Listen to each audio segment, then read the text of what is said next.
fazendo um clamor. Está definitivamente proibido falar de mosca hoje, tá bom? Quem falar de mosca hoje vai ser excluído da sala. Ok, pastor Renato? O senhor me ouviu bem? A mosca morreu! Amém! A praga do Egito caiu por terra. Vamos lá, gente. Vamos lá para o livro de Atos, dar continuidade a esse livro bem inspirador, bem desafiador. É um texto que eu creio que tem tudo a ver com a nossa espiritualidade, visto que, como eu tenho dito, o nosso chamado a seguir ao seguimento de Jesus é para, no caminho, darmos frutos. Por isso que o título dessa série de estudos que nós estamos fazendo é justamente essa espiritualidade dos discípulos a caminho. Naquele livro de John Stott, Discípulo Radical, ele faz uma explicação muito legal por que nós não deveríamos sermos chamados de cristãos e sim de discípulos. Justamente por conta disso, que ele fala que os seguidores de Jesus eram chamados de discípulos. Discípulos. E discípulos é aquele que segue o mestre. Então, a própria ideia de discipulado já remete a esse título que nós estamos usando aí, né? Discípulo é aquele que segue ao mestre. Para seguir ao mestre, nós temos que estar a caminho. Precisamos estar no caminho. E, e essa analogia, né, essa simbologia do caminho ainda é maior porque nós seguimos aquele que é o caminho. Então, seguir a Jesus é seguir no caminho, o caminho que nos leva a Deus. Né? Jesus é o caminho que nos leva a Deus e isso para a gente é inegociável.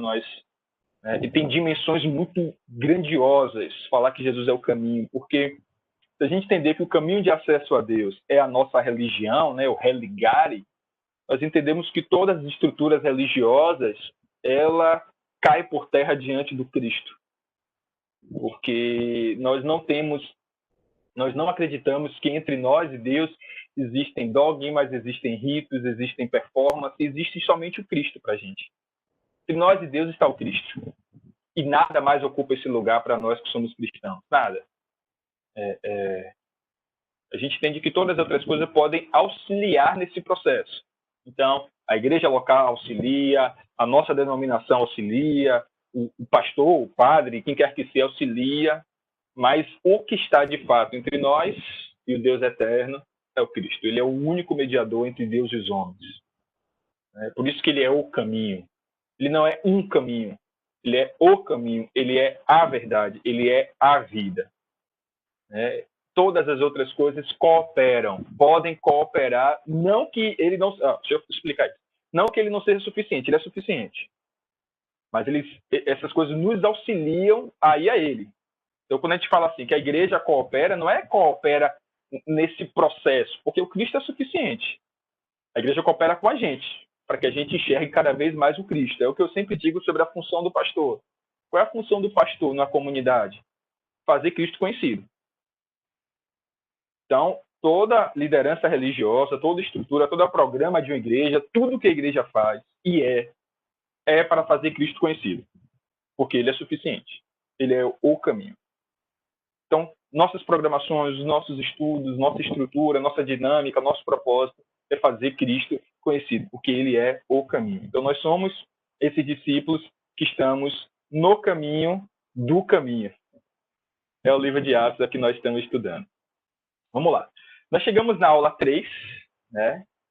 Na semana passada a gente não conseguiu continuar aquela perícope, terminar, na verdade, a perícope inicial do livro de Atos. Nós estamos lá no primeiro trecho ali, do versículo 1 até o versículo 26, que é a primeira parte. Já vencemos, aliás, chegamos quase no final da primeira perícope, que vai do 1 até o 11.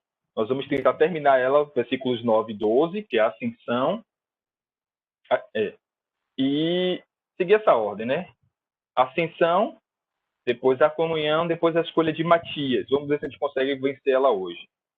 Então, na semana passada nós falamos sobre a comissão, a grande comissão. Terminamos falando sobre essa responsabilidade que ficou sobre nós de anunciar, de sermos testemunhas dessas coisas. A expressão é essa. E que coisas? Aí Lucas deixa claro que as coisas que Jesus fez e ensinou, é o que nós somos testemunhas. De todos os ensinamentos de Jesus, é verdade, nós temos o compromisso de discipular. Mas é importante que a gente entenda que discipulado é muito mais do que ensinar teorias, ensinar doutrinas, ensinar discipulado é um passo além disso. E aí vai logo uma observação de início sobre essa questão do discipulado. Creio que nós falhamos no discipulado porque resumimos discipulado apenas à escola bíblica dominical. Então, nós nos ocupamos de ensinar os dogmas, as doutrinas, as teologias, e esquecemos que entre a teoria e a prática tem uma caminhada. E aí eu vejo o seguinte, que foi um dos problemas que nós históricos achávamos que não tínhamos, mas na prática a gente viu que a gente tinha. E nós históricos, aqui quando eu falo históricos, são os batistas, presbiterianos, a Assembleia de Deus tradicional, enfim. A gente falava o seguinte, nós não somos como esse movimento pentecostal, neopentecostal, porque nós temos doutrina. Só que a gente esqueceu que ter doutrina só na teoria não é suficiente. Que ter uma boa escola bíblica dominical não é suficiente. Porque existe um distanciamento entre aquilo que a gente aprende na doutrina, na escola bíblica dominical, e aquilo que a gente consegue viver na prática. Então, por conta disso, a gente terminou caindo numa vala comum. Porque não é suficiente a gente... Eu digo mais. Ter uma boa doutrina e não ter uma boa doutrina se iguala se não tiver uma prática. Entenderam? Então a gente falava assim, ó, não, nós temos uma boa doutrina, nós somos guardiões da sã doutrina. Ótimo isso. Mas nós nos igualamos com aqueles que não têm uma sã doutrina porque a gente não conseguia colocar na prática. E aí a gente via que excelentes pastores, ou diáconos, membros da igreja, excelentes doutrinadores, bem doutrinados, mas eram péssimos profissionais, péssimos empresários, péssimos na sociedade. E qual era o problema nisso? A prática. E aí o que nós temos dito, falamos isso estudando Gálatas, que uma ortodoxia precisa andar de mãos dadas com a ortopraxia. Correto ensinamento com a correta prática. Se não tiver essas duas coisas, é como Jesus falou, é aquele que ouve, mas não coloca em prática. E aí é esse aqui que constrói uma casa sobre areia. Porque você tem uma boa base, mas você tem uma boa construção, mas sem base. Então, não vale de nada. Então, olha o que significa ser testemunha. Ser testemunha é você ouvir o que Jesus fez e ensinou e ser desafiado à prática. Tá bom? Só a nível de introdução. Mas vamos falar, porque senão a gente fica divagando e a gente não avança. E pelo visto, Atos vai demorar, viu, irmãos? Vamos lá. O trecho que a gente vai pegar hoje é de versículos 9 a 12. Me acompanhe, por favor, na leitura. Atos, capítulo 1. Malu, tá me ouvindo bem, Malu? O som tá bom? Maravilha. Vamos lá. Atos, capítulo 1, vou ler na versão da NVI. Tá bom? Diz assim. Tendo dito isso, foi levado às alturas enquanto eles olhavam, e uma nuvem o encobriu a vista deles. E eles ficaram com os olhos fixos no céu, enquanto ele subia. De repente, surgiram diante deles 2 homens vestidos de branco, e lhe disseram, Galileus, por que vocês estão olhando para o céu? Esse mesmo Jesus que dentre vocês foi levado aos céus, voltará da mesma forma que o viram subir. Esses homens de branco que apareceram aí para eles, nem coloquei aqui no estudo de hoje, mas possivelmente eram anjos. Essa figura sempre aparece, sobretudo no Antigo Testamento, né? Apareceu para Ló, apareceu para Abraão, esses mensageiros. Quando a gente fala de anjo, a gente sempre associa a ideia de seres alados, aqueles que vêm voando, a descrição lá de Ezequiel, do Apocalipse, daqueles que têm asas que cobrem os pés, asas que cobrem o rosto, asas que voam, olhos, aquela figura que a gente não sabe nem pensar como é que é, não sei os irmãos, mas eu fico pensando, como é que é aquela figura? Tinha 6 asas, ele voava, cobria os pés, cobria o rosto e voava e ia para frente e para trás, tinha roda por dentro. É estranho aquele negócio, mas eu prefiro nem pensar, deixa aí para quem consegue dar conta disso. Quem sabe Hollywood um dia consiga mostrar pra gente aí como é que é esse troço. Mas, troço com todo respeito, tá, gente? É anjo. Mas assim, a palavra anjo significa mensageiro, aquele que traz uma mensagem, tá? Ora, esses mensageiros vinham em figura humana mesmo, né? Antropomorfismo, aí os teólogos me ajudem, que vem em figura humana para deixar um recado. Depois desaparece, depois some, a história não mostra. Tá? Então, quando pensar em anjos, nem sempre é essa figura que a gente pensa de seres, né? A palavra anjo é mensageiro, aquele que traz uma mensagem, tá bom? Mas eu não queria focar neles aqui agora não, porque o que parece fica muito claro aqui no texto que eram seres que vieram ali só para dar esse recado, e um recado muito importante. Galileus, por que vocês ficaram olhando para os céus? Talvez nos mostrando também um pouco da nossa ênfase teológica. Durante muito tempo, a teologia ficou apenas olhando para os céus, tentando descobrir os mistérios dos céus, tentando entender as coisas lá nos céus, enquanto existe uma demanda absurda de questões aqui na Terra que a gente precisa encarar, dar respostas, ou pelo menos pensar. Então, olhar para os céus é bom, mas ficar parado olhando para os céus, não. A gente tem coisas aqui diante de nós que a gente precisa pensar e encontrar caminhos aí para testemunhar de Jesus. Eu acho que essa é a convocação dos anjos. Parem de olhar para os céus, olha aqui para a terra, tem um montão de coisa aqui na terra que a gente precisa prestar atenção. Mas o que é essa ascensão? Né? A palavra aí é essa, ascensão, Jesus subindo. O que é que ele comunica? Eu acho que o texto aí nos dá algumas pistas, né? Primeiro, nos comunica que nós devemos continuar sendo testemunhas. E aí, se a gente voltar aí no capítulo 24 de Lucas, a gente vê uma expressão muito interessante, versículos 45 a 48 de Lucas.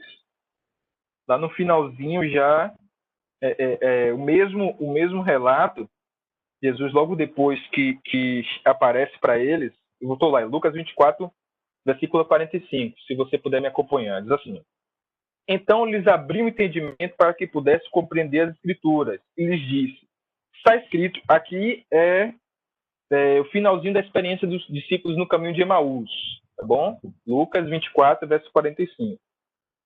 Está escrito que o Cristo deveria de sofrer e ressuscitar dos mortos no terceiro dia, em que em seu nome seria pregado arrependimento para perdão de pecados a todas as nações, começando por Jerusalém. Vocês são testemunhas dessas coisas. Então, as palavras finais, dentre as palavras finais de Jesus, tem essa convocação. Pois bem, eu estou indo e deixo a vocês essa missão de ser testemunha dessas coisas. Né? Então, Lucas fala antes, que coisas? A pergunta que Jesus, a pergunta inicial lá, a frase inicial lá de Lucas em Atos é justamente isso. As coisas que Jesus fez e ensinou. E aí, ele faz essa duas distinções, né, de testemunho, dois grupos. Tudo aquilo que Jesus ensinou. Aí poderíamos colocar isso no bojo da sã doutrina. Nós somos responsáveis de ensinar, de perpetuar, de propagar tudo que Jesus ensinou. Mas nós somos testemunhas também das coisas que Jesus fez, porque aqui está a dinâmica do reino de Deus. O reino de Deus não é só teoria. O evangelho, o pastor Renato essa semana lançou essa pergunta, o que é o evangelho? O evangelho é apenas ensinamento, apenas teoria, apenas as palavras? Também.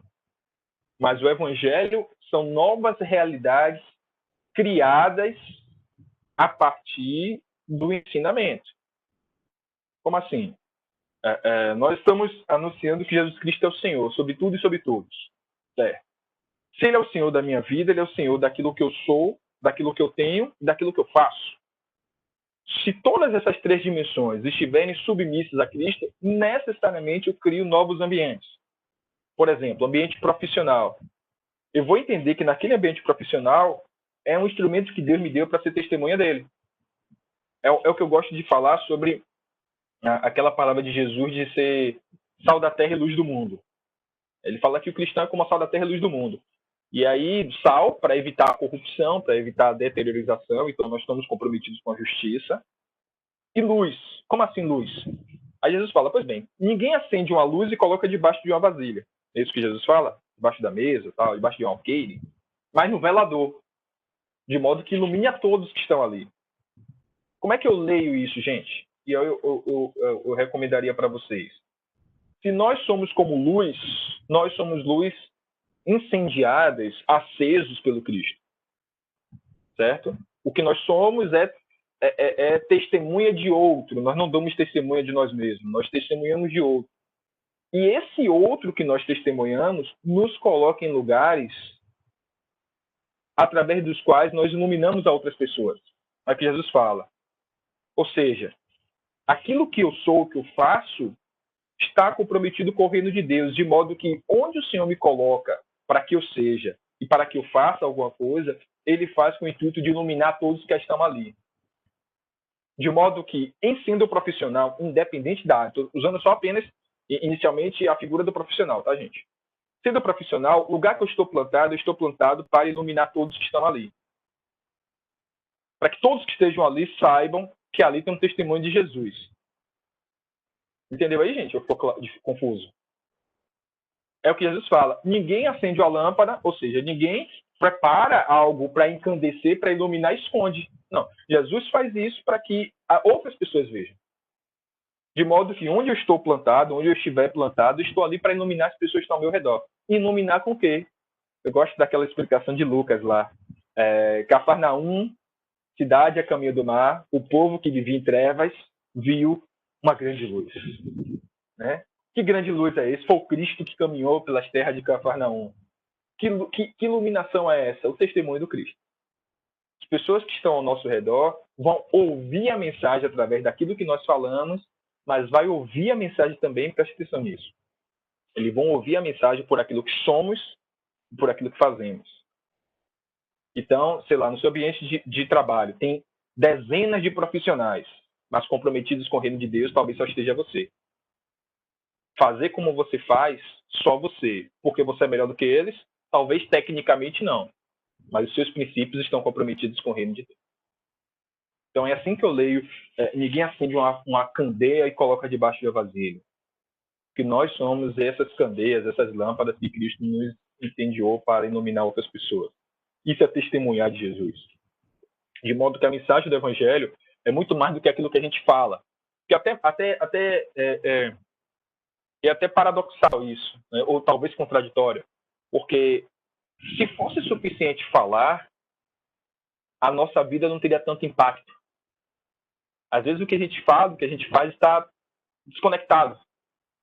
De modo que aquela palavra nossa, ela serve como um testemunho contra a gente.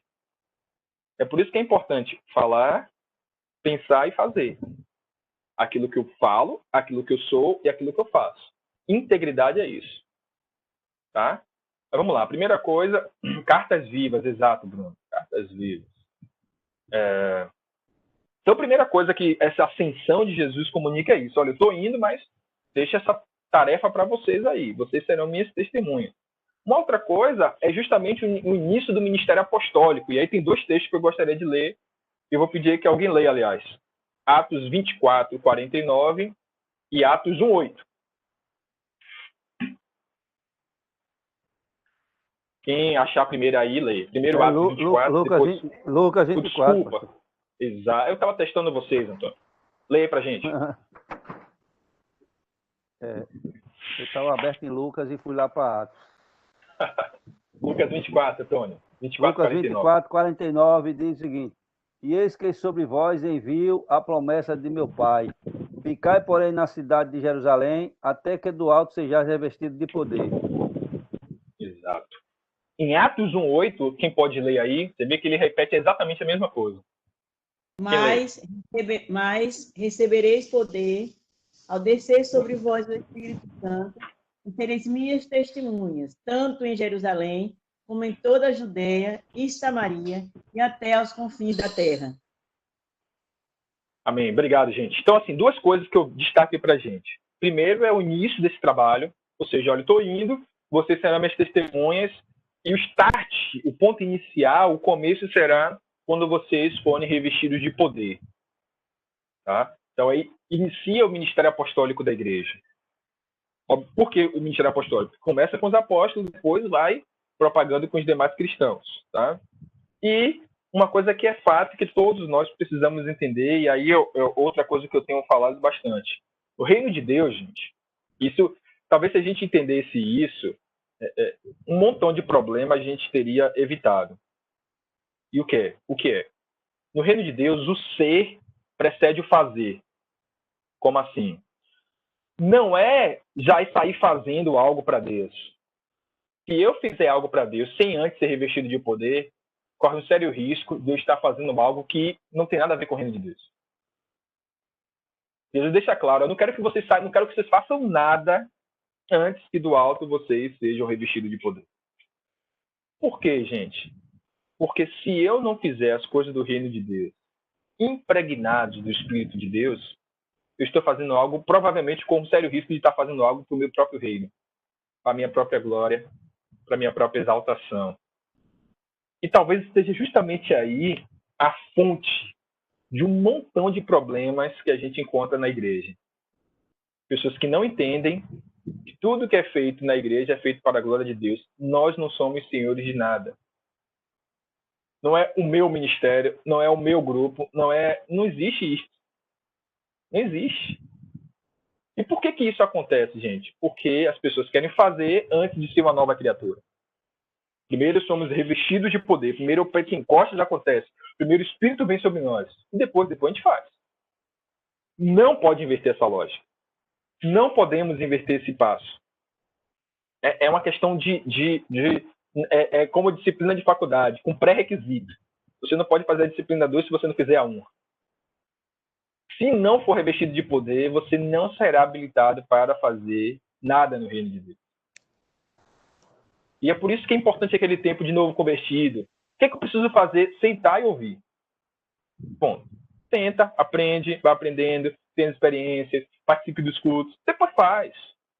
E a igreja como a igreja, esse é o problema da igreja, porque toda igreja sempre tem necessidade de mão de obra, né? Gente para fazer. Aí fica naquela, precisando, aí a gente vai colocando um monte de gente para fazer. Porque de todo não é problemático, mas se essa pessoa não tiver alguém para acompanhar, ela inverte a lógica. Então, qual é o melhor caminho para o novo convertido? Sentar e aprender, observar, estar atento às coisas que estão acontecendo e depois faz. Porque esse processo, ele é um monte de problema. Um montão de problema. Então, a primeira pessoa fica ali aprendendo, tem as experiências com Deus, aprende a ter experiência com Deus. E aí, gente, quando eu falo de ter experiência com Deus e aprender, eu volto ao que eu estava falando antes. Aprender não é apenas sentar e aprender como a gente está fazendo aqui. Isso aqui é uma parte. Por exemplo, eu estou aqui, a gente está falando sobre várias coisas na teoria, mas a pessoa precisa ver isso na prática. E aí eu volto e enfatizo muito a ideia dos pequenos grupos, ou dos cultos domésticos, porque o culto doméstico é um pouco de uma síntese do que significa aprender. Porque ali tem a teoria, mas aí tem os testemunhos de prática. Ali a gente fala de perdão, mas tem as pessoas que falam sobre perdão, das experiências que tiveram. Ali a gente fala de amor, ali a gente fala de perseverança, ali a gente fala de oração, né? E a gente fala das pessoas que assim, olha, a gente orou e eu quero contar o testemunho que Deus ouviu a oração, que Deus me respondeu, que Deus me deu paz, de que Deus abriu essa porta. Então percebam que ali nós estamos diante da teoria e da prática. Da teoria e da experiência. Então, quando fala sentar e aprender, é isso. Pessoa que está novo convertido, atenta a essas coisas, vai aprendendo. Opa, olha, eu sei que orar em nome de Jesus, e quando eu oro, acontece o quê? Aí maluco conta testemunho. Meus irmãos, naquele dia nós oramos, estava aflita com algo, e Deus me deu paz, assim, assim, assim. Pessoa que ouve e vê esse testemunho, aprende. E é nesse processo que as pessoas aprendem a caminhar com Deus. É nesse processo que as pessoas preparam o seu coração para serem visitados pelo Espírito. Então, o primeiro passo é senta e aprende. E aí, irmãos, aí vai uma palavra de exortação, talvez. Eu sinto, às vezes, falta, como pastor até, desse testemunho dos irmãos mais velhos de fé, sabe? Pessoas que, às vezes, deveriam estar dando testemunho para os mais novos. Falando das suas experiências, das suas vivências, né? Os homens, por exemplo, falando para os homens mais novos, para os adolescentes, para os jovens, né? As mulheres falando das... Porque, assim, o que é a caminhada cristã, gente? É o irmão mais novo ajudando o irmão mais novo, ou o irmão mais velho ajudando o irmão mais novo. A gente, às vezes, fica colocando experiências místicas atrás de experiências místicas. É simples, uma pessoa que está caminhando há mais tempo ajudando a pessoa que está caminhando há menos tempo. É dessa forma que nós cuidamos uns dos outros. Nessa simplicidade. A gente fica inventando um monte de coisa. É essa simplicidade. De uma pessoa mais velha falar assim, olha, eu já passei por isso, eu já tive esse momento, por exemplo, né? De vez em quando eu ouço uma pessoa nova convertida com a seguinte expressão: "Ô pastor, tenho uma sensação de que eu oro e Deus não ouve", ou uma coisa que sempre acontece. Quando eu me converti, parece que as coisas começaram a dar errado em minha vida, tal. E uma pessoa nova convertida não consegue, todo mundo já viu isso, né? Não consegue assimilar muito bem. Mas essa pessoa nova convertida ouve a experiência de alguém, um conselho de alguém mais velho, é fortalecida na fé, é fortalecida na esperança. Por isso a importância do testemunho. Tá claro, gente? Tô me fazendo claro aí? Tá dando para acompanhar? Então, assim, a vida comunitária ela é fundamental para o crescimento da igreja. A gente precisa entender que o pastor ele não vai responder tudo. É como eu tenho dito, tem coisas que o pastor nem sabe. E nós vamos partilhando essa experiência comunitária. E aqui, gente, é descentralização de poder mesmo. Eu sei que alguns pastores têm dificuldade de falar sobre isso porque tira dele todo esse poder. Gente, não tem a proteção de ser poderoso. Sei que a minha função pastoral é partilhada pela igreja. A igreja também tem essa função pastoral de cuidar uns dos outros. Então, os irmãos mais velhos têm que ser abençoados, os irmãos mais novos têm que ser abençoados pelo testemunho dos mais velhos. E aí cabe a gente analisar como é que o meu testemunho cristão tem influenciado outras pessoas, tem abençoado outras pessoas. Casais novos, nossa igreja tem um monte de casal novo, casais mais novos surgindo aí. Dani vai casar. Testemunho nosso de casais mais antigos, ou até de pessoas que são casadas mais tempo do que eu, tem abençoado esses casais mais novos. A gente precisa estar atento a essas coisas, porque a igreja sobrevive dessas experiências também. Tá? Então, começa com esse ministério daqueles que tiveram experiência com Cristo, que foram revestidos de poder para ser testemunha. E aqui mais um acréscimo, gente. Quando se fala de ser revestido de poder para ser testemunha, a gente só pensa em uma questão missiológica, né? Para sair em missão. Gente, a missão é aqui agora. Eu não preciso ser revestido de poder para ir lá para a África apenas. Eu preciso ser testemunho ser revestido de poder para ser testemunho de quer que eu esteja. O mesmo Espírito que me capacita para ser testemunha lá na África é o que precisa me capacitar para ser testemunha aqui. O mesmo compromisso de ser testemunha de Jesus, a seriedade, o compromisso, o zelo que o missionário da África tem, a gente precisa ter aqui, gente. Não existe essa hierarquização. Não, você vai para a obra missionária. A gente ouve isso, não sei se... Não, para você ir para um trabalho missionário, você tem que se revestir, você tem que... Gente, todo lugar você precisa disso. Precisa tirar essas ideias hierárquicas que tem na nossa igreja, ou em nossa cabeça, né, no geral. Você precisa de uma unção, de oração, de um monte de coisa para ir para um trabalho missionário, sem dúvida. Mas você precisa também para estar no seu trabalho, para estar entre os seus vizinhos, para estar na sua família. Você será incompetente para ser testemunho de Jesus lá na África ou dentro de sua casa. E digo mais, dentro da sua casa talvez seja até mais difícil. Né? Pois bem, então precisamos ser revestidos de poder. E a terceira experiência que eu tiro aí, né, de que essa ascensão comunica, é a certeza que ele voltará. E aí, Atos 11. Acho que botei a referência certa. 1:11. Irmã Luzia, lê para a gente, por favor. Atos 1:11.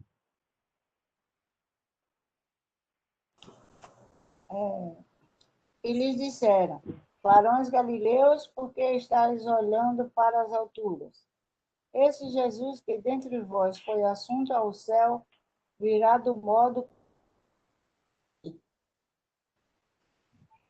Mesmo modo que ele subiu, ele volta. Amém. Essa é a certeza que nós temos. Obrigado, irmã Luzia. Ele vai e ele volta. E é o que eu disse na semana passada. Quando ele voltar, que nos encontre fiéis, fazendo o que ele nos convocou. Talvez não na África, talvez não lá na Ásia, talvez não na Índia, aqui mesmo. Aqui mesmo. Sendo aquilo que as pessoas chamam de crente comum. Cara que vai para a igreja, domingo de manhã participa da escola bíblica, vai domingo de noite, vai para o seu trabalho. Crente comum, gente.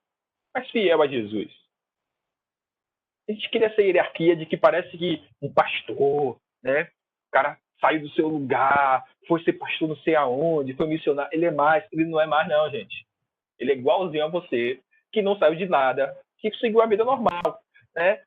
Crente novinho na igreja, se converteu, aí começou a crescer, casou na igreja com outro crente, filho de tudo crente, família de crente, a vida toda crente, morreu. Mesma coisa, gente.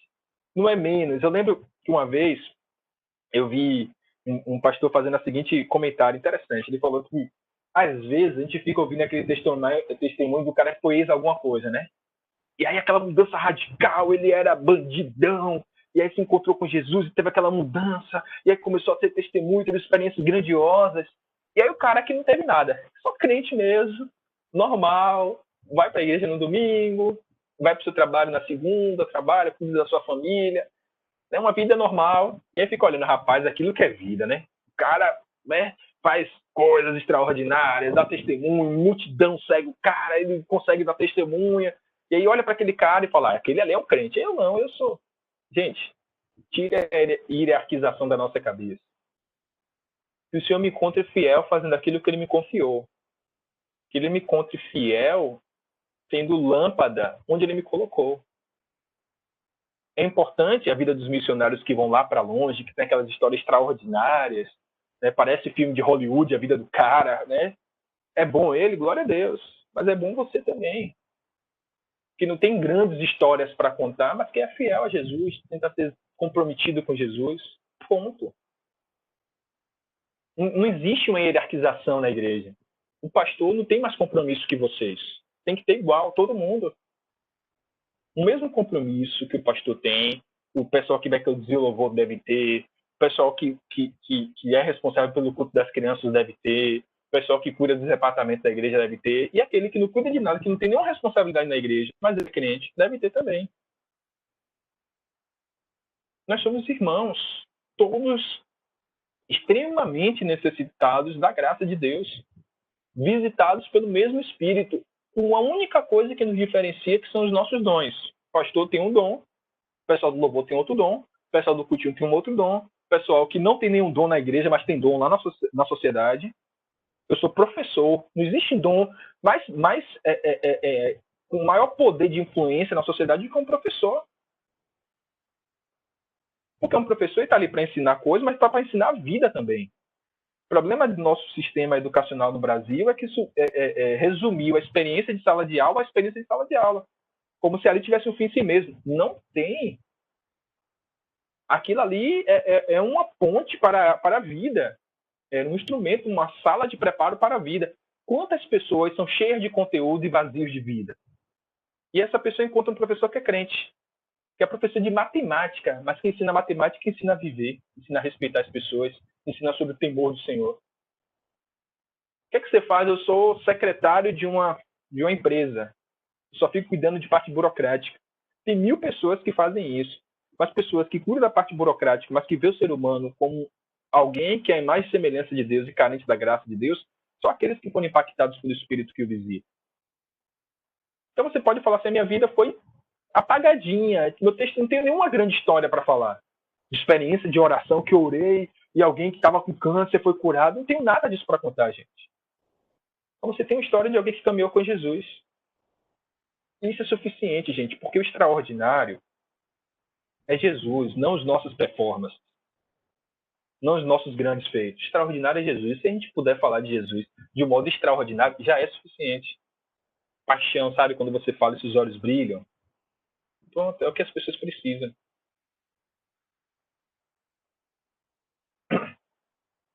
Alguém quer comentar alguma coisa sobre essas coisas aí, gente? Vou falando aqui, me empolgo. Aí, se eu não parar, eu vou falar até o final e vocês não vão me ouvir. Fale, Marcos. Não. Oi, Lázaro. Eu acho que esse ponto que você falou até importante, porque as pessoas se deixaram levar, muitos crentes se deixaram levar por esse tipo de argumento, né? Sei lá, o que é lógica, ou falta de compreensão da obra da graça de Deus. Eu me lembro 2 histórias. Uma foi um colega de trabalho colega meu de trabalho, ele disse, me pedindo ajuda, dizendo que na igreja dele estava tendo uma gincana. Estava tendo uma gincana. A mocidade estava tendo uma gincana. E eu conversando com ele, disse, sei. E o que é que você... Não, eu queria ver se você conhece. A gente está precisando de uma ex-prostituta e um ex-viciado, um negócio assim, para levar para a gincana, porque vale ponto. Eu disse, meu irmão, que negócio, que é isso? Olha Qual que o coisa a propósito? gente consegue construir, né? Aí eu disse, qual o propósito nisso? Aí ele disse assim, não, é porque... Não, Marques. Aí ele disse, não, Marques. Oxente, para mostrar a obra salvadora de Cristo, o poder de Cristo, de salvação. Eu disse, meu amigo, não faz diferença entre mim e ela. Isso é cristianismo de espetáculo, não é isso. Aí depois que eu expliquei tudo isso a ele compreendeu, certo? E disse que ia conversar com o pessoal da gincana, não sei se finalmente levou ao final.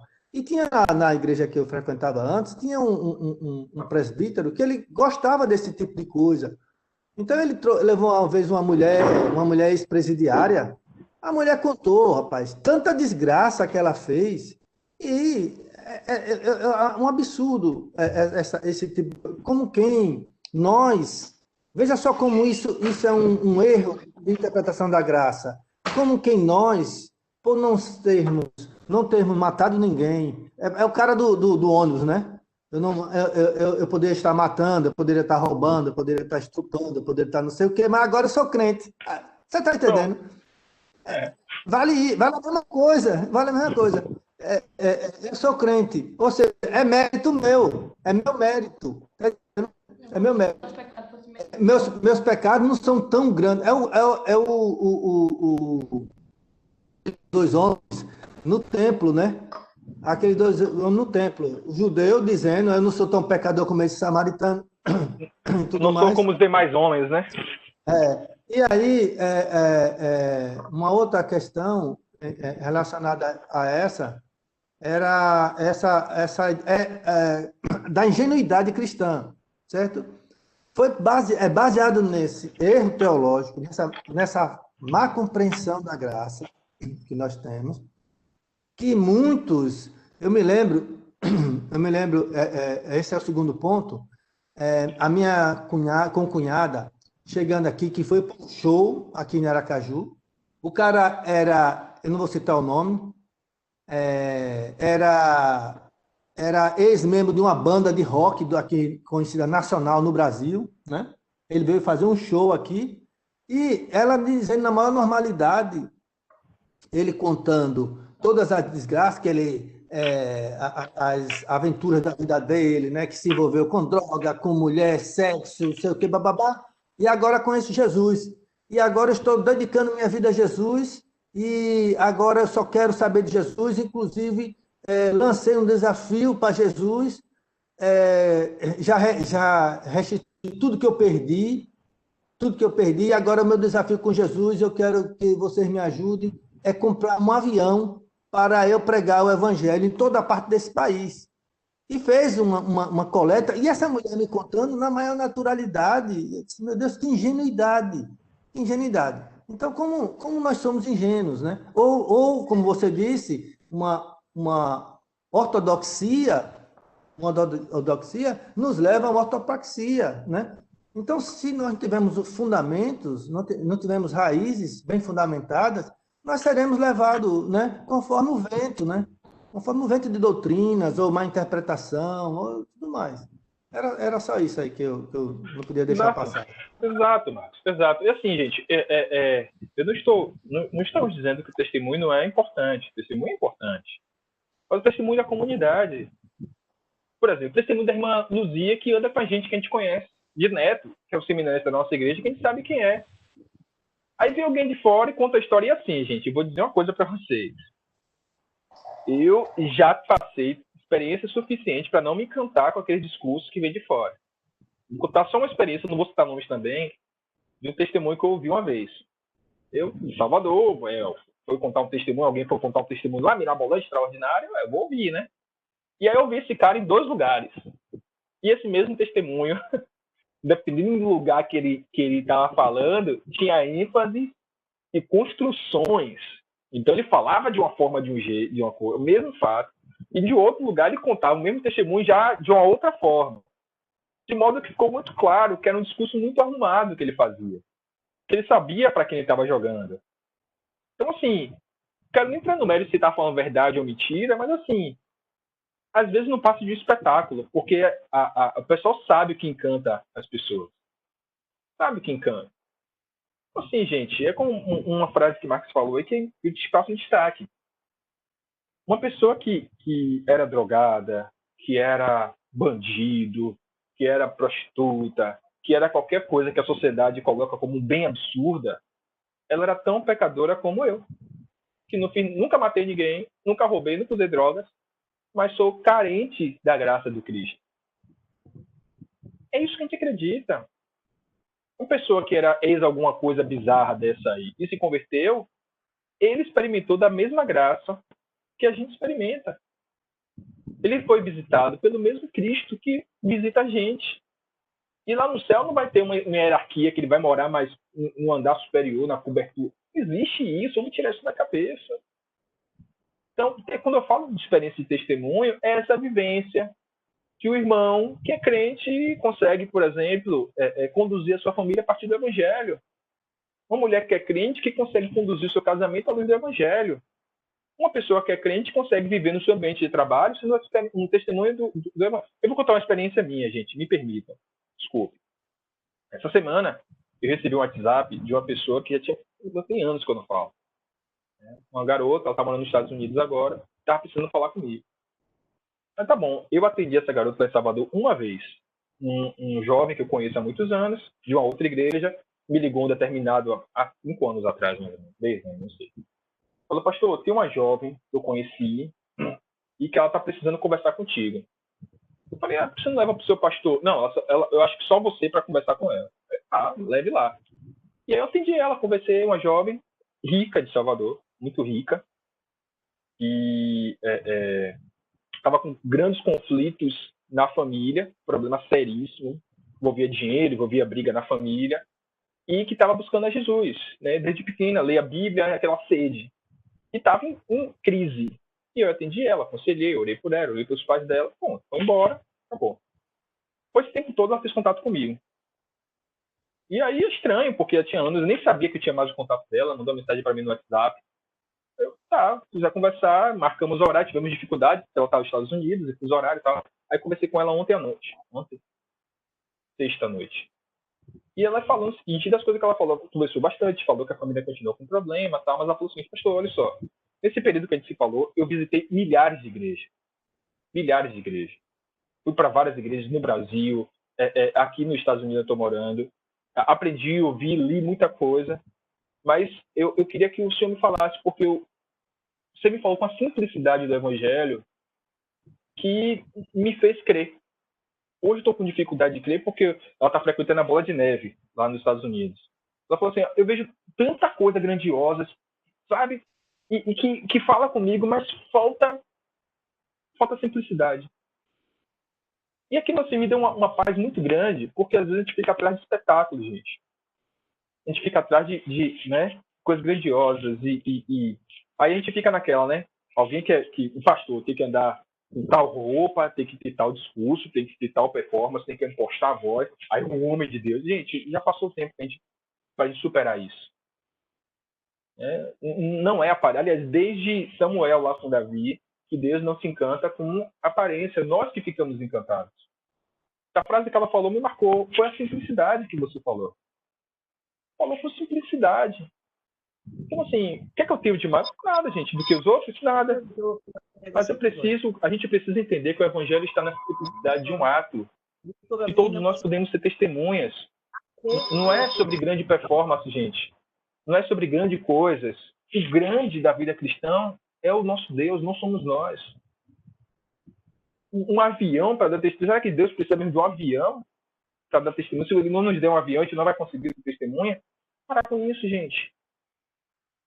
A igreja se perdeu muito por conta dessas coisas. muito, a igreja se corrompeu justamente porque achou que precisava ser mais do que o seu Senhor. Nosso Cristo viajava em cima de um burrinho e a gente quer viajar de avião. Tem uma coisa errada aí. Então, a primeira coisa é essa, a assunção. Vamos para a segunda parte. Que horas são, gente? Tá, mais 10 minutos a gente termina. Comunhão. Né? Então, nessa perícope aí, a gente dividiu. Alguém quer fazer algum comentário sobre isso, gente? Pastor, Oi. eu quero só um comentário rapidinho com o que o senhor falou aí sobre ser crente comum, ser mais crente. Lá atrás, há muito tempo, eu ainda fui muitas vezes questionada sobre esse testemunho. Engraçado, né? Você é crente, sou. Os crentes têm que fazer uma opção de coisas erradas aí, ou essas pessoas erradas, e tudo, depois vai para a igreja e é crente. Aí a gente não ouve, eu nunca ouvi essa pessoa dizendo que foi para a igreja uma pessoa assim, espontâneo, aceitou, se converteu ao evangelho, sempre tem uma história terrível para contar. Aí eu disse, não, eu não tenho, nunca tive. A gente tem testemunho simples da nossa vida, da nossa conversão como nunca me prostituí, nunca matei, nunca roubei, mas fui à igreja, e esse Jesus que transforma as pessoas, os presidiários, e de repente vai para a igreja e se santifica demais, é mais crente que todo mundo. Aí eu não conseguia assim, entendi agora o que o senhor falou. Eu cheguei até umas vezes a um ponto de dizer, então, será que eu sou menos crente do que fulano, porque eu não fiz isso vida, que eu sou menos crente, eu vou para a igreja domingo, a semana, faço o certo, o senhor falou aí.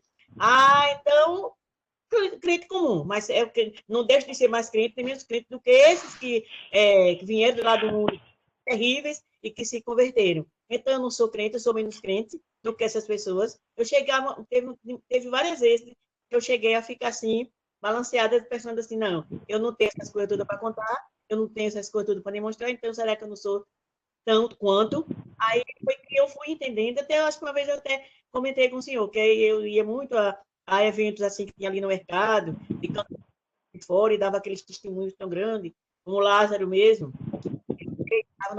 também, ele veio com a banda, ele foi dar testemunho dele, contar toda a história terrível que ele fez.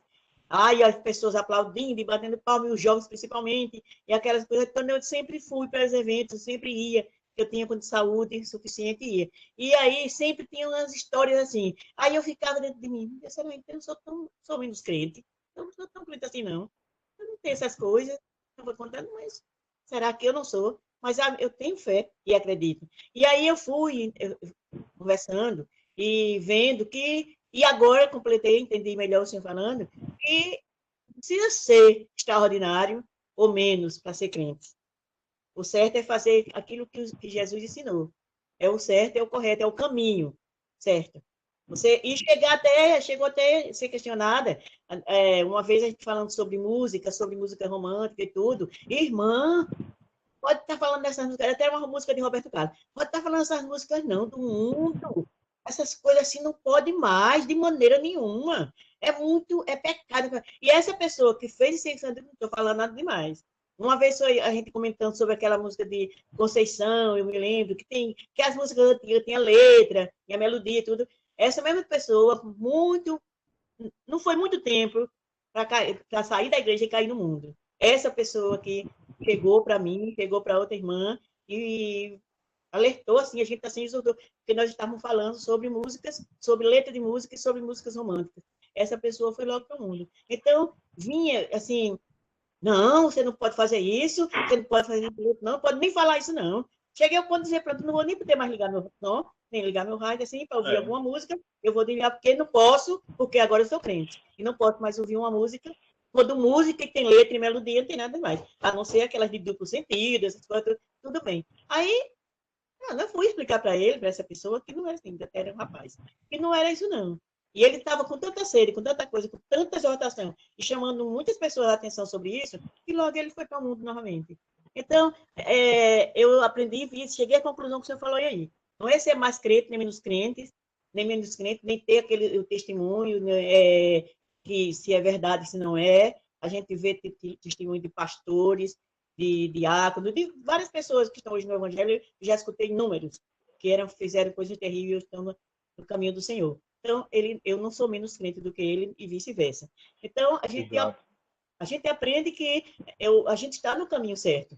Não é porque eu não tenho essas coisas prontas, ou deixei de fazer, que eu sou menos crente, ou ele é mais do que eu. A gente entende que está no caminho certo. E, de uma certa maneira, eu expliquei para essa pessoa, assim, que eu era, e entendia e respeitava o irmão que chegou a dar o testemunho, e que hoje a gente vê o exemplo de Paulo, né? Foi perseguido muito, muito perseguido, porque perseguiu a igreja muito. Não teve esses exemplos assim, mas ele perseguiu, ele matou muitas pessoas, amando, achando que estava fazendo bem à igreja. Entendeu? Então, E aqui a gente percebe, ó, irmã Vilma, sim, a gente percebe uma coisa séria. Matias aqui, esse que foi escolhido, ele só aparece aqui na Bíblia, depois some. Não tem mais exato. nada sobre ele. Quer dizer que ele foi menos testemunha do que Paulo? Do que Não. Paulo e que os outros. Então, não, a questão a gente sabe entender que ninguém é menos crente, tem mais crente porque fulano fez isso e vai mais para a igreja, ou busca mais, ou sei que não. Não é. É isso aí. Agora eu entendi, já tinha entendido, já tinha tirado isso da minha cabeça, de ser mais ou menos. Vou dizer duas coisas para a senhora, irmã. Primeiro é Sim. o seguinte, essas pessoas que precisam o tempo inteiro se mostrar maiores do que as outras, que ora mais, que lê mais, que mais, que todo excesso esconde alguma falta. Exato. Aí até, todo Às vezes, é perigoso. Isso. às vezes tem alguma coisa escondida aí. Então, é o que eu sempre falo. E assim, gente, não falha. Todas as pessoas que fazem questão de se mostrar mais do que os outros, com o tempo a gente descobre uma coisa muito feia ali escondida. Exatamente. Então, não se encantem com isso. Não se encantem. Isso. E a segunda coisa é um conselho pastoral. Todas as vezes que alguém pergunta assim, mas você ouve música do mundo? Aí a senhora responde assim, ó, meu rádio só consegue pegar as rádios daqui do mundo. A gente não consegue pegar a rádio de outro mundo. Ok? Verdade. Então vamos lá, gente. Não existe tá isso. bom. Vamos parar com essa besteira que é besteira e a gente precisa superar essas coisas para continuar. Basta ser testemunha de Jesus, inflamado pelo Espírito Santo, e aí seremos testemunhas em nossas casas, em nossos vizinhos. Pronto. Mesmo compromisso que alguém está lá na África, de alguém que passou. A gente não vai diminuir a experiência desses irmãos que eram drogados e se converteram. Amém por a vida deles. Glória a Deus. É crente como a gente. Não precisa sentar no primeiro banco, falar, que às vezes não sabe nem o que falar. O cara se converteu ontem, vai saber o que falar? Não sabe, gente. Com o testemunho dele, amém, mas sente lá, porque você precisa aprender. Você não tem nada para falar. Esses famosos, com o famoso se converte e já é pastor de quê, gente? Sabe nada da vida ainda. Então, vamos parar com essas coisas, vamos para a nossa caminhada simples do Evangelho, e ponto. Né? Primeira coisa, a gente não vai conseguir entrar na segunda coisa hoje, gente, mas só queria ler o texto, que é a gente já falou sobre comunhão, né? Esse hiato aí entre a ressurreição e a ascensão de Jesus, mas eu queria falar do que acontece depois. Jesus subiu aos céus, pronto, foi isso, né? Deixou essa tarefa para a gente, né? Que devemos continuar sendo suas testemunhas, e marca o início da vida apostólica, a certeza de que ele virá. E depois é com a gente. Aí eu quero ler esse texto aí do 12 ao 14, que diz assim, ó. Então Jesus subiu aos céus, pareceu-se Galileu, nesses homens galileus, e disseram isso para ele, é versículo 12. Então, eles voltaram para Jerusalém, vindo do Monte das Oliveiras, que fica perto da cidade, cerca de 11 quilômetros. Quando chegaram, subiram ao aposento superior, onde estavam hospedados, achavam-se presentes Pedro, João, Tiago e André, Filipe, Tomé, Bartolomeu e Mateus, Tiago, filho de Alfeu, Simão, o Zelote e Judas, filho de Tiago. Todos eles reuniam sempre em oração, com as mulheres, inclusive Maria, a mãe de Jesus e o irmão dele. Esse relato aqui, apesar de ser simples e nada demais, ele nos mostra o feijão com arroz da igreja, gente.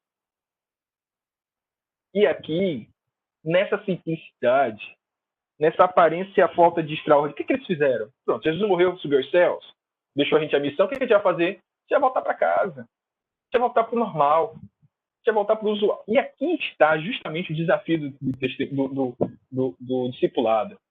Porque assim, ó, ir para culto de final de ano, dezembro, aquele nosso, maravilha. E ouvir um cantor famoso, coisa boa. E ouvir um pastor pregando, maravilha. Mas ninguém vive daquilo, gente. É como dizem, ninguém vive de lasanha de domingo, aquele comida maravilhoso de domingo. A gente vive de feijão de arroz de segunda a sexta. Comida extraordinária só no domingo.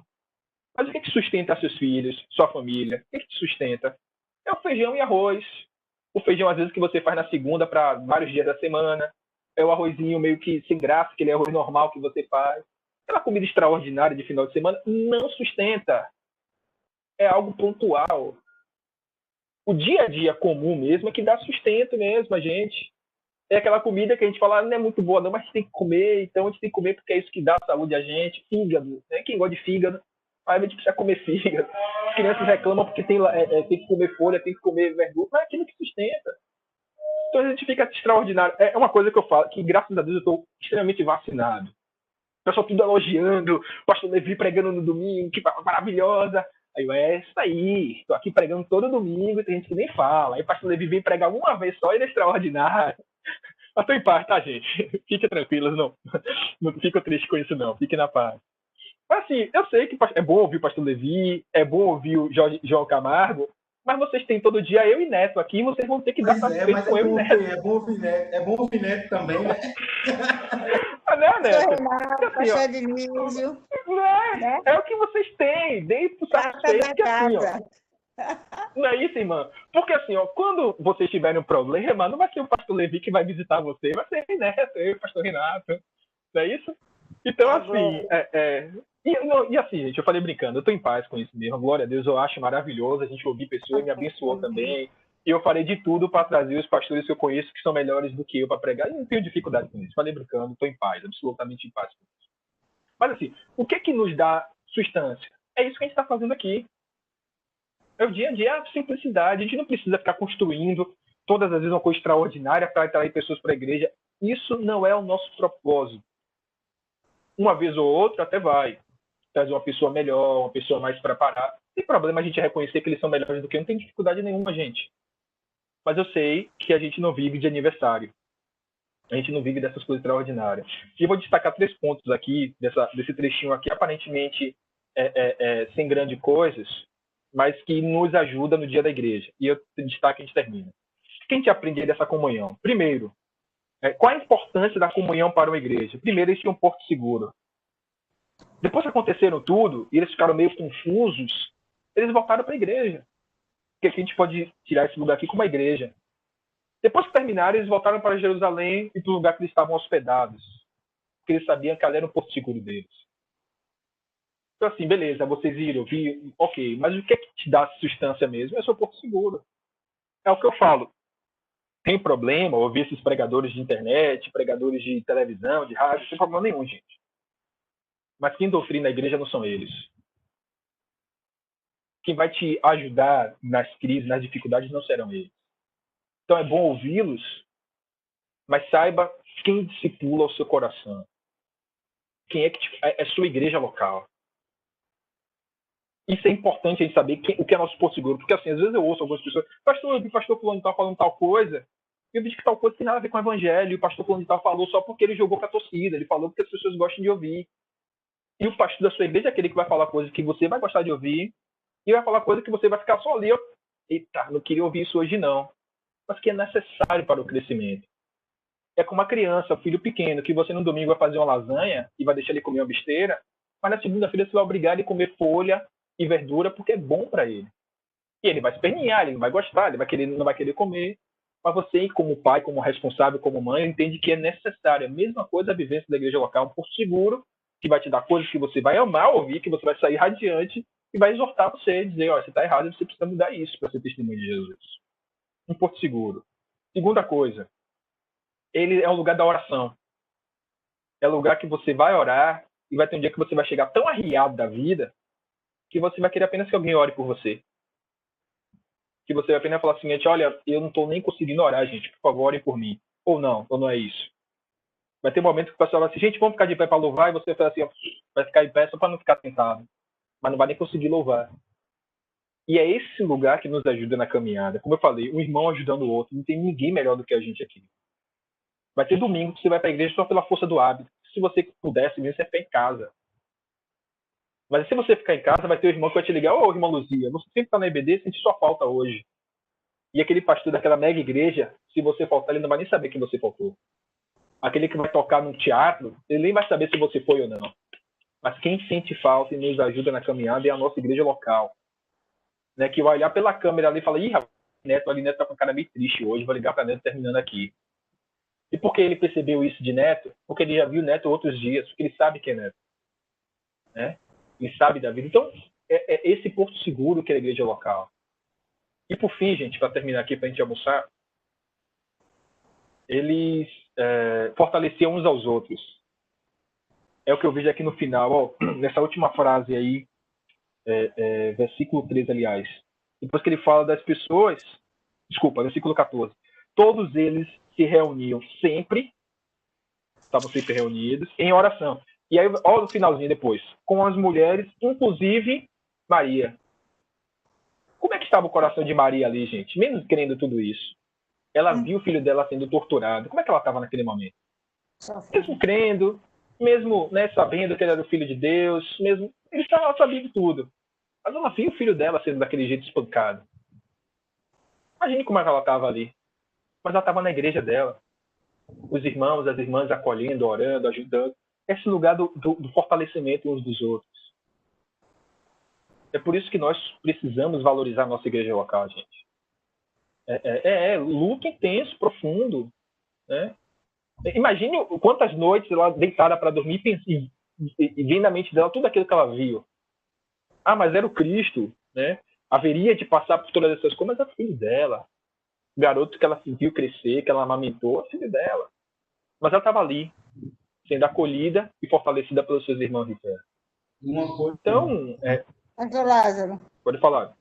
Pode falar, irmãozinho. em relação ao quando o senhor falou que às vezes a gente já está num momento tão intenso que a gente não consegue orar, né?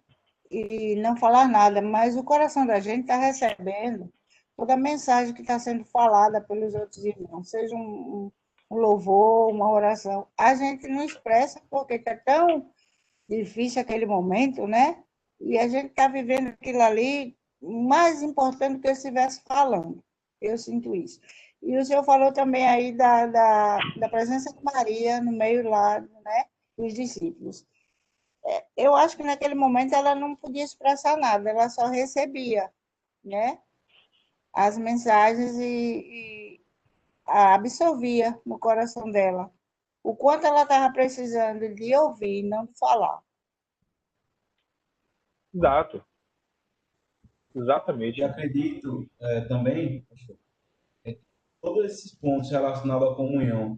E uma das coisas que eu mais fico assim apaixonado com a igreja de Cristo é que são os três pontos de ser um porto seguro, de conseguir orar unanimemente, fortalecer e acolher os outros, é que é natural, não é forçado.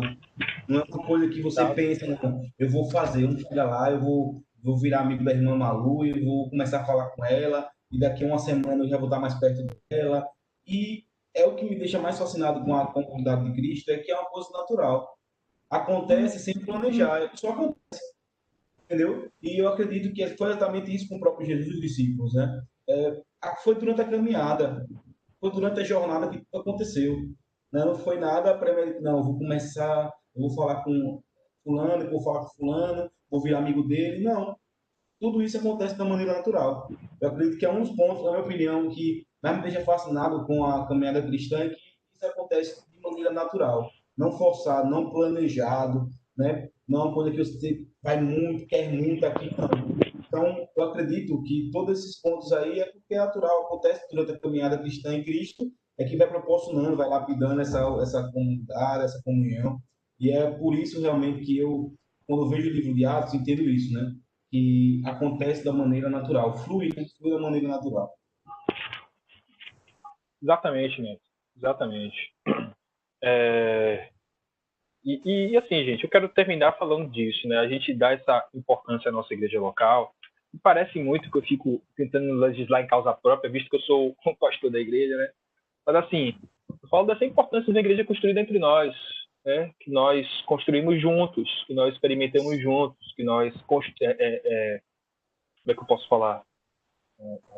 é uma vivência nossa. Tá? Como eu digo, que é a Igreja Alvorada? É a igreja do pastor Lázaro? Não, é a igreja de todos nós. É que nós construímos juntos, que cuidamos uns dos outros, que estamos atentos uns aos outros. Eu acho que aí é suficiente para a gente ser testemunho de Jesus. As pessoas chegarem na nossa igreja e perceberem que ali tem uma experiência com Deus e que ali ela vai conhecer de Jesus, não apenas por aquilo que a gente ensina, porque nós temos a sã doutrina, mas porque a gente se esforça ao máximo para ser essa comunidade de fato de Jesus. Né? Então, enfim, vou ficar por aqui hoje. E para terminar, eu queria pedir duas coisas a Neto, seminarista. Diga, irmã Luzia, você ia falar alguma coisa? Eu estou falando, que pena que já está terminando. Está tão bom. O bom é quando termina assim, irmã Luzia. É ruim seria se todo mundo começasse a sair aqui. O pessoal saindo já. Não, é bom assim, termina querendo mais do que o contrário. Amém. A gente continua na semana que vem.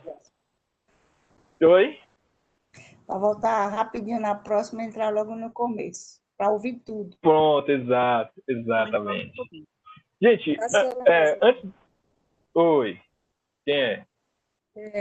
Leia o chat. Que? O chat. Deixa eu ver. Testemunho.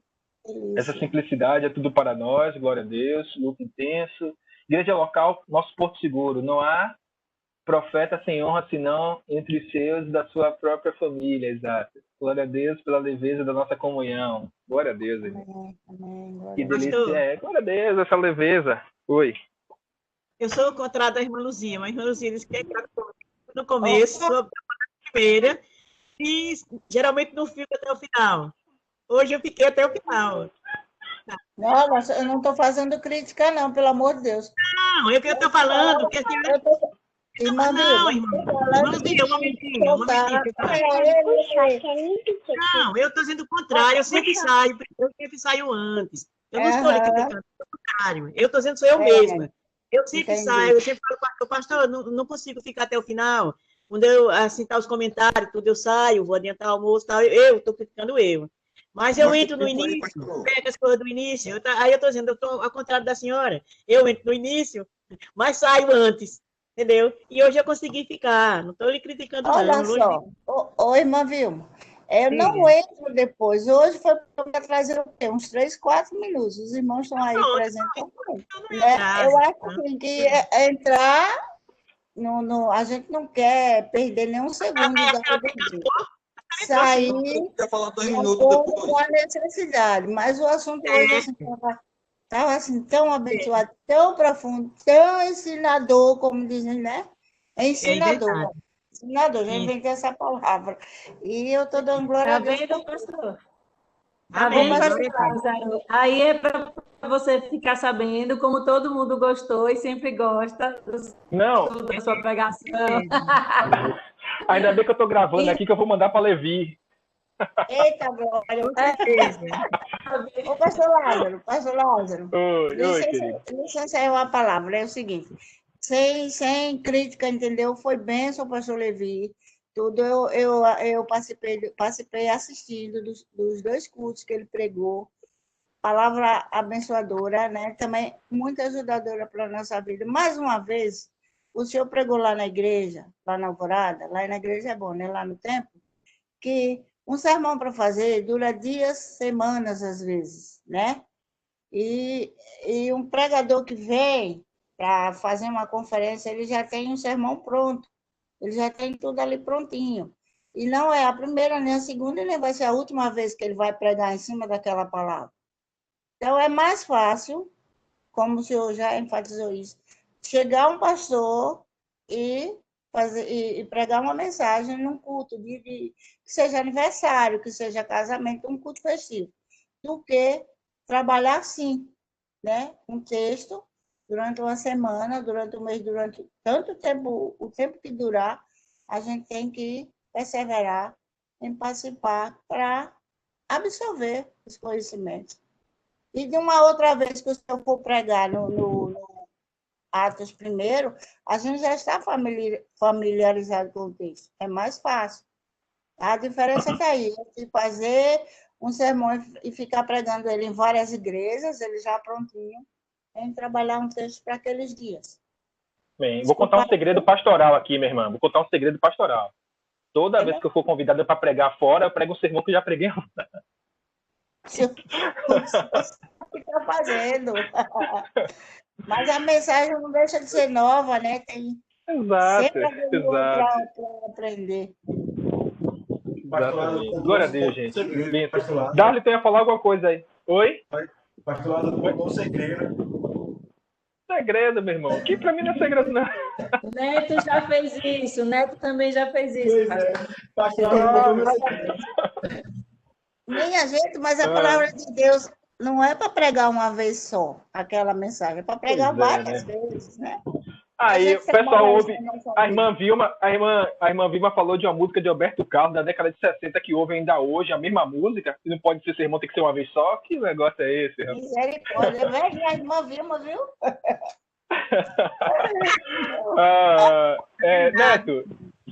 Neto, querido. Darley ia falar alguma coisa, Darley. Diga aí, irmão. Já está estendido, pastor. Deixa para o próximo. Ah, tá bom. Neto vai. Eu ia pedir para Neto cantar uma música, mas já está estourado o tempo. Neto só vai orar, então. Você falou que não é para ninguém falar mais em música nessa reunião. Eu falo não, de mosca. Mosca que está proibida. Música pode. Música não. Eu sei. Música que está proibida. Proibir isso, o pastor Renato nem falou nada. Ele só tinha sido programado para falar sobre música hoje. Gente, Tito quer dar um tchau para vocês aqui, ó. Dá um tchau, pessoal. Coisa fofa, até grandão, ó.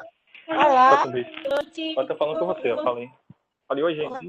Nada, até a próxima. Até a próxima. A noite terá mais. Você tem quantos anos? Pastor. 3. Pastor, deixa aí um pouquinho para dormir com ele. Pastor Lázaro. Pastor Lázaro. Tchau.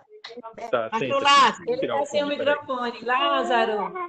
Ah, meu Deus, ele não me ouve. Tá ouvindo, Pastor. Lázaro? Ele ligou. Tá ouvindo? Oi, agora eu tô ouvindo. Pastor, tá me ouvindo? Oi. Agora tô. Deixa aí um pouquinho, Cladomir quer ver Tito. Deixa aí um pouquinho, ele vai... Pronto, aqui ele vai ficar aqui comigo. Ô, tô vendo, rapaz. É um rapagão. Tá grande, lindo. Tá grande, filho? Fique bem. Oi, tá Opa, grande. tá, rapaz. Cabeludo. O cheiro, Não, tchau, Tchau. Um beijo. Bom dia. Gente boa, 12h15. O encontro de hoje foi uma bênção, glória a Deus. Eu vou pedir para Neto, meu irmão Neto, ore ao Senhor, agradecendo por esse encontro de hoje, todas as experiências que tivemos, trocas e com esse... Tudo isso, gente, é uma experiência muito boa, mas que haja sempre em nossos corações o desejo de aplicá-la em nossas vidas, nossa vida comunitária, como eu sempre digo. Qualquer pessoa que venha participar, quer seja de um encontro online, de um encontro online, daqui a pouco. Depois ele fala. Quer seja encontro online ou físico, que as pessoas percebam Jesus entre nós. Jesus está entre nós. Vamos orar, Neto? Meu irmão, fica à vontade. Poderoso Deus eterno, nós somos gratos ao Senhor. Muito obrigado, Pai, por esta manhã que o Senhor nos concedeu de estudo da Tua Palavra. Essa manhã que o Senhor nos concedeu para estarmos aqui juntos, louvando o nome do Senhor, orando uns pelos outros, pelas dificuldades, pelas bênçãos concedidas. Muito obrigado, Pai, por esta comunhão que nós podemos experimentar. Muito obrigado, Deus, porque entendemos que o Senhor proporciona tudo isso. Nós temos a capacidade de conservar essa unidade. Muito obrigado pela vida de cada irmã, muito obrigado pela vida de cada irmão que compõe a nossa comunidade. Como é bom estarmos juntos, como é bom perceber que o Senhor está em nosso meio. Bom saber que ficamos tristes quando está acabando, querendo com o sentimento de continuar mais. Tudo isso é bênção, é dádiva do Senhor. Somos gratos ao Senhor por isso. E assim como o pastor Lázaro falou esta manhã, que a simplicidade seja a nossa característica, assim como era do Senhor. Mas uma simplicidade que tem significado, que tem propósito, uma simplicidade que carrega a graça de Cristo. Somos gratos por isso. Que as pessoas vejam em nós, não um Deus que alguns montaram para eles mesmos, mas um Deus vivo, um Deus que pode transformar aqueles que tiveram uma história muito terrível, ou aqueles mesmo que nunca tiveram a oportunidade de matar ou roubar, como o irmão Marcos disse.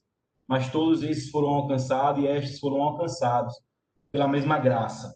Então, muito obrigado por este amor, muito obrigado por essa coinonia, por essa comunhão que nós experimentamos. Muito obrigado por isso, Jesus. Somos gratos por isso.